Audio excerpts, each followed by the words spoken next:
He had his gun, so he just swung it open. I started to notice that, the atmosphere feels a little bit weird. First thing he seen was this 6.5 foot tall, broad shoulder, dark hair. That freaked him out. We hadn't talked to her about like life and death and what any of that means. She's 3 years old, So we turned around. Suddenly there's a whole tree falling across the road. And she was describing to us that, there was a deceased person that she could see visually.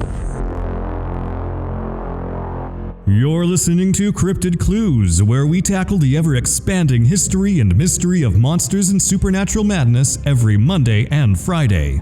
You can find us at CryptidClues.ca for more information, or even check out exclusive content such as interviews and D&D campaigns at patreon.com/CryptidClues.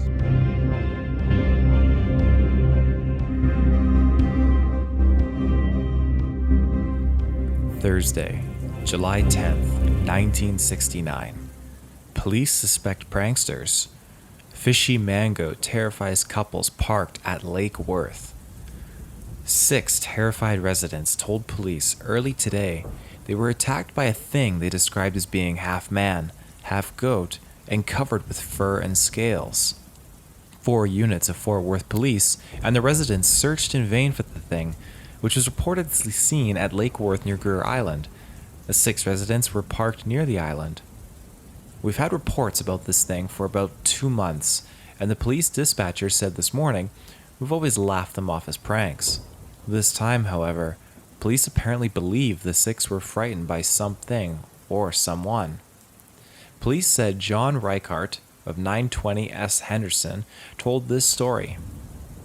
Reichart, along with his wife and 2 other couples, was parked at Lake Worth about midnight when someone or something leaped from a nearby tree and landed on their car. The thing was described as being covered with fur and scales and being part man and part goat. Reichart said the thing tried to grab his wife, but he drove off before it could touch her. Returning to the scene with police, Reichart pointed out where the attack took place, but no sign of the thing could be found.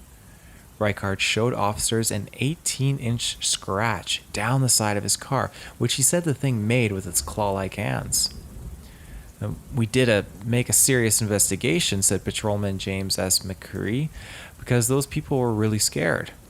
However, McCree said the couples probably were the victims of pranksters, who either threw a dummy on the car or dressed someone in an ape costume. It's a dangerous way to pull a prank, added McKee. Someone is liable to get themselves shot. Hello, ladies and gentlemen. Welcome to a new episode of Cryptid Clues, Campfire Clues. I am your host, Taylor, and today we're going to explore some of these mysterious sightings surrounding Lake Worth.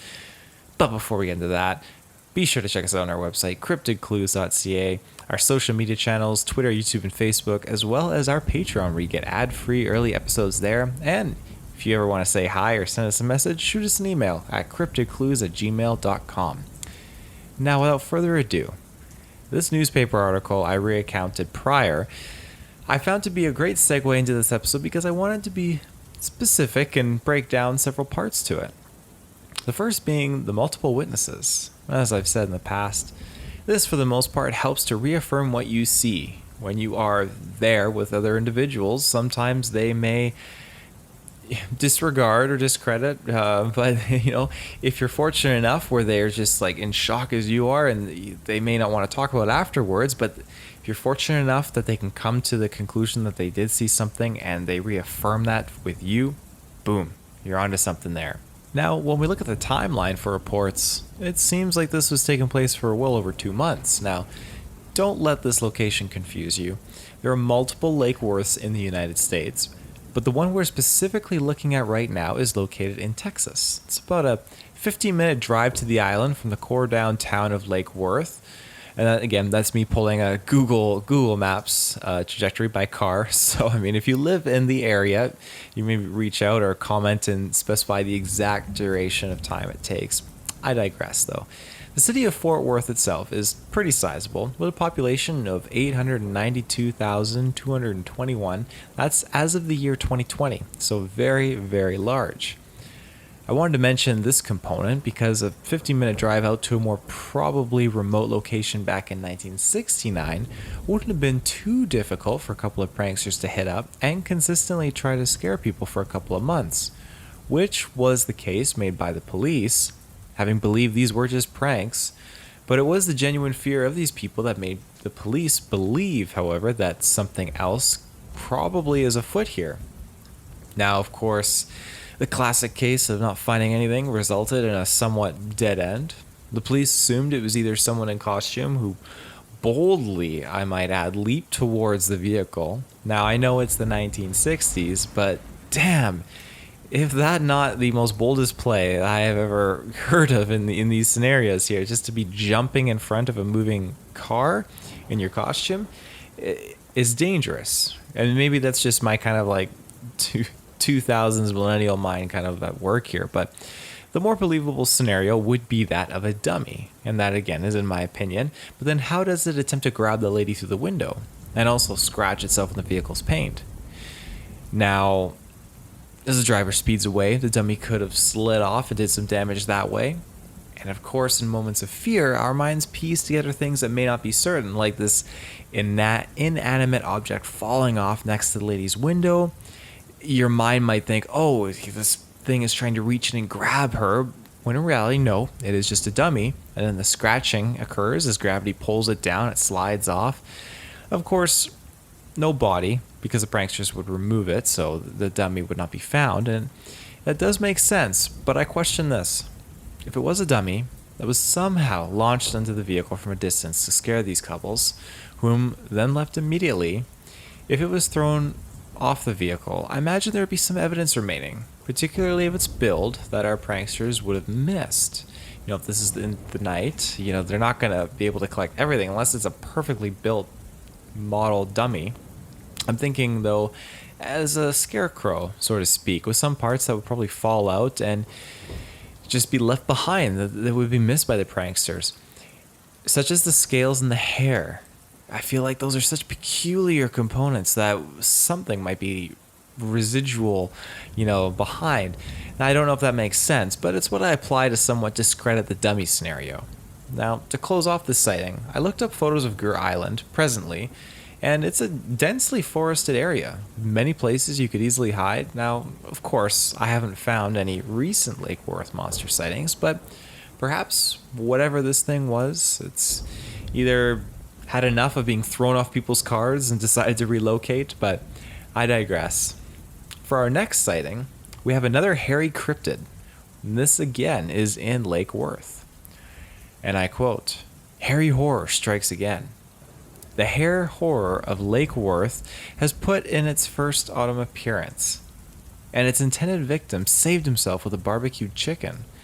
That's the story of Charles Buchanan, an engineer who spent Friday night on the shores of Lake Worth, but who's now registered in the safe harbor of the Desert Inn Motel. He said the hair horror appeared at about 2 a.m. at a spot near Greer Island Nature Center, the area where the monster's been seen before. "I was asleep in my sleeping bag in the bed of my pickup," Buchanan said. "I put out my tri-lines earlier. I woke up when my pickup tipped. Something was lifting it. At first I thought it was an earthquake, and then," he said, "a hair-covered face heaved itself over the side of the pickup, and two long, hairy arms grabbed Buchanan, sleeping bag and all, and hoisted him in the air, then dropped him." Now, before I continue on with this, I'm going to jump to a quick ad break, and we'll be right back. And we're back. Now, almost overpowered by the critter's stench, Buchanan said he did the only thing he could think of. He grabbed for the barbecue chicken he bought earlier and thrust it, sack and all, at the monster's head. The monster, Buchanan said, took it in his mouth and with a guttural noise, lopped off through the trees, splashed in the water, and began swimming with powerful strokes towards Greer Island. Buchanan said in its run through the trees, it toppled several 4-inch thick saplings. Buchanan described this critter now as about 7.5 feet tall, and with long arms and short, stubby, deformed fingers. Estimated its weight, however, at between 700 and 1,000 pounds. He said it was covered with hair, face and all, and it looked like a cross between a human being, and a gorilla, or an ape. He said he got into the cab of the pickup and left the scene in a hurry, but not before noticing at least one footprint. He said, in general, it was shaped like that of a human foot, except it was 18 inches long and showed that toes were extra long, about 2.5 inches, he estimated. I've read about this thing before, several months ago, Buchanan told the press, but I'll tell you, this thing exists. End quote. So diving into this experience, again, taking place in a relatively remote location of Greer Island, let's just put the obvious out there. This is, in my humble opinion, a Sasquatch encounter. Now, in relation to the previous sighting, this creature notably doesn't have scales or goat-like attributes as it was reported in the last encounter, but it does have this similar hairy body and part human notions. Whether it's a case of misidentification or simply an entirely different cryptid altogether, I can't confirm, but I digress. I mentioned this to Ruben, though, in the last episode we did together on Sasquatch language. Albert Ostman's encounter of being taken away in his sleeping bag in the middle of the night and being held captive for a few days by a few of these creatures. Reading this experience made me reminisce about Ostman's occurrence, where this individual was literally picked up in his sleeping bag, however, dropped on the ground here, not taken away. Now, regarding the chicken, being not too far away from town, I understand the lesser level of caution to leave food out, but it's still always something to be aware of. I know that's something that my parents instilled in me, even if we're camping out in the back city here. Like, even the city puts out warnings too that bears are coming into town, just looting people's garbages. But I do wonder, though, how this gentleman stored his food, because he seems, according to his story, that he was able to whip that chicken out of thin air, which thankfully for him probably saved, him a lot of hassle, and probably, I doubt that it would have gone very violent, but this thing was obviously really looking for something, and maybe it just smelled the chicken to begin with. He doesn't really go into detail that there was a cooler or any kind of containment unit next to him when he's dropped, but it happened to be right there, so the height, weight, and descriptions all can help a lot that it proves basically the case that this cryptid is a Sasquatch, but then we have the odd claim of the hands being deformed. Now, I'm not saying that devoids this from being Bigfoot territory. This is actually much more in line with that. It's an odd component that I've heard before in other experiences. I mentioned it to Ruben as well, and I feel like an individual experiencing a traumatic situation like this, it just seems so obscure to make up such a miscellaneous physical attribute, if you know what I'm kind of hinting at. There was a lot of discussion, though, on the missing of appendages with Sasquatch. One example being massive habitat change, resulting in isolated populations, thus causing inbreeding and genetic drifts within these populations. It definitely makes sense. Now, this is jumping away from the hairy cryptids of Greer Island and towards something a bit more paranormal.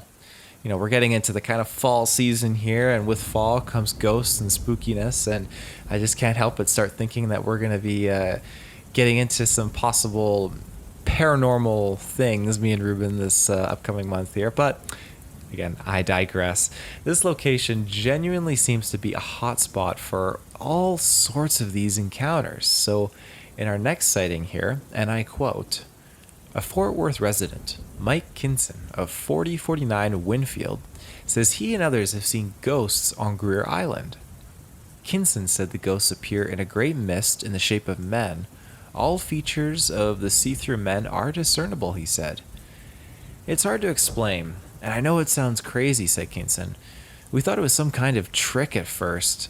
Kinson said the so-called ghost creatures won't appear if too many people are on the island and make a lot of noise.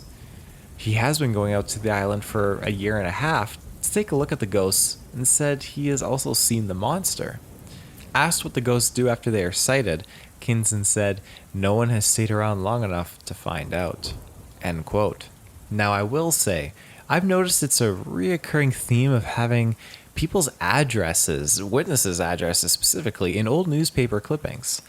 I don't notice that much these days, but in my opinion, it really shows your commitment to your story and your experience when you go public like that. You're letting people know where they can find you and either make fun of you or question you. It's a bold play in my opinion. Nowadays, I don't see that being the case whatsoever. Of course, loose mentions of the state or province are the exception, but never the home address.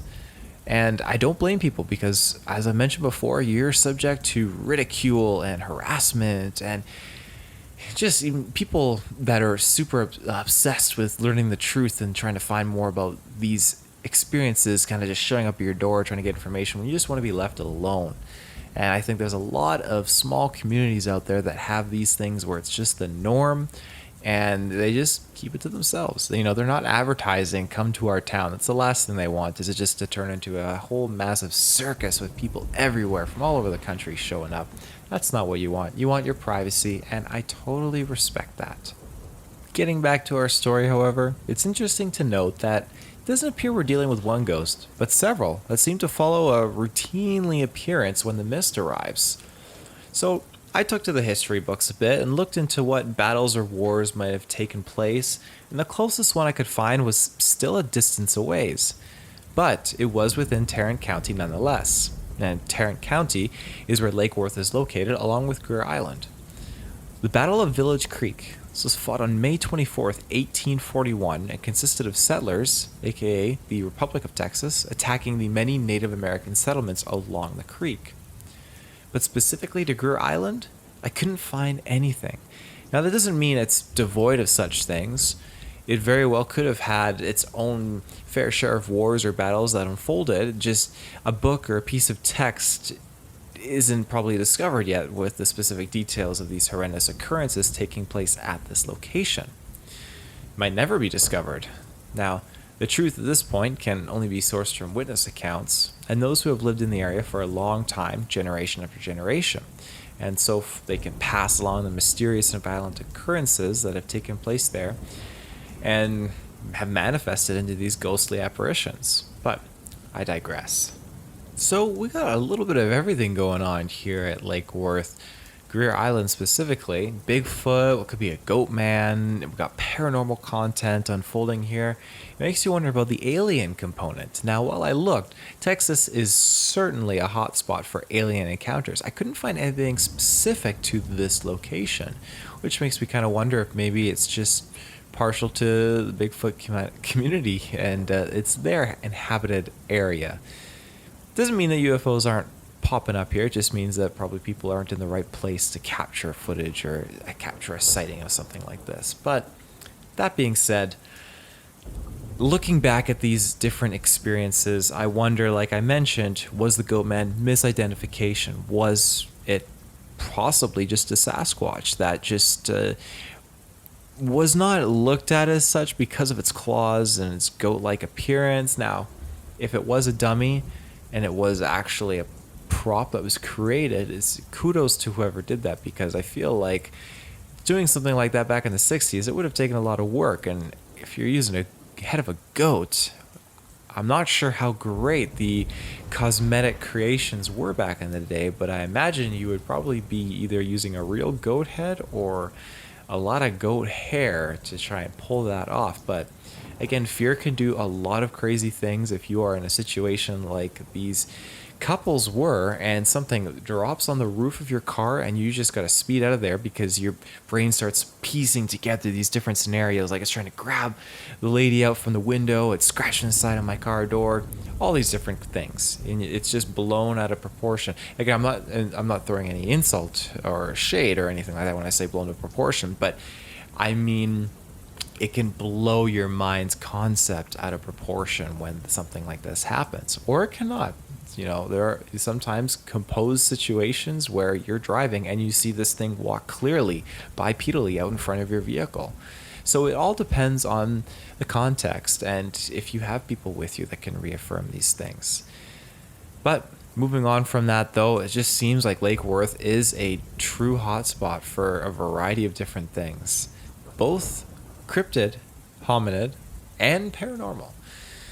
But that is all the time I have for this episode of Campfire Clues. I hope you enjoyed it. Soon we'll be back with a whole bunch of upcoming paranormal stuff. This is getting into the month of Halloween here coming up soon. So we're hoping that we're going to pull something off. Me and Ruben don't have a plethora amount of field experience, but if things go the way I'm hoping they go, we might be able to do something very special for Halloween involving some in-depth field research at a interesting location that I have found that I've been kind of like not snooping around physically, like illegally or anything like that, snooping around just by talking and engaging with people that have had experiences there, just kind of doing some research with the community and just to kind of see what I can gauge and see if it's worth going to this location with Ruben and really spending a full-on night there, which would terrify me, but we'll see how it goes, because we would love to kind of give something special for Halloween. On top of that, we're going to be releasing a preview of episode 2 of Haunt of the Grassman. So the full episode will drop on our Patreon along with the continued episodes after that. But it got so good, we thought, okay, we got to just cut up a segment of episode 2 for Haunt of the Grassman and put that on the main feeds for everyone to enjoy, because it's a good time. But again, that is everything for this week's episode. So thank you so much. You can find us on our website, CryptidClues.ca, our social media channels, Twitter, YouTube, and Facebook, and on our Patreon, where we get ad-free early episodes. And you can send us an email, cryptidclues@gmail.com. And until next time, everyone, take care and stay safe.